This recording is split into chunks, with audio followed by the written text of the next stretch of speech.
రంగారెడ్డి జిల్లా యాచారంలో కామాంధులు రెచ్చిపోయారు. ఒంటరిగా జీవిస్తున్న 90 ఏళ్ల వృద్ధురాలిపై అత్యాచారం చేశారు. ఈ ఘటన సంచలనంగా మారింది. రాత్రి 12 గంటలకు ఆమెను రేప్ చేశారు. ఉదయం పని మనిషి చూసి పోలీసులకు సమాచారం అందించింది. దీనిపై కేసు నమోదు చేశారు పోలీసులు. రంగారెడ్డి జిల్లా యాచారం పోలీస్ స్టేషన్ పరిధిలో ఓ 90 ఏళ్ల వృద్ధురాలు ఒంటరిగా జీవిస్తోంది. రోజూ మాదిరిగానే బుధవారం రాత్రి తన ఇంట్లో పడుకుంది. రాత్రి 12 గంటల సమయం అయింది. అప్పుడే ఎవరో డోర్ కొట్టినట్టు అనిపించడంతో వెళ్లి తీస్తుంది.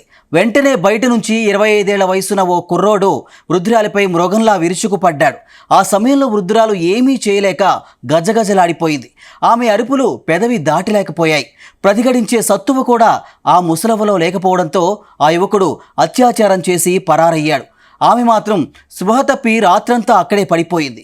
ఉదయం పని మనిషి వచ్చి రక్తపు మడుగులో పడి ఉన్న ఆ వృద్ధురాలను చూసి ఒక్కసారిగా షాకు గురైంది. వెంటనే ఇరుగు పొరుగు వారికి సమాచారం అందించడంతో అంతా అక్కడకు చేరుకున్నారు. అనంతరం పోలీసులకు సమాచారం అందించారు. వారు ఘటనా స్థలానికి చేరుకొని వృద్ధురాలిని ఆసుపత్రికి తరలించారు. ఇదంతా గంజాయి బ్యాచ్ పని కావచ్చని స్థానికులు అనుమానం వ్యక్తం చేస్తున్నారు.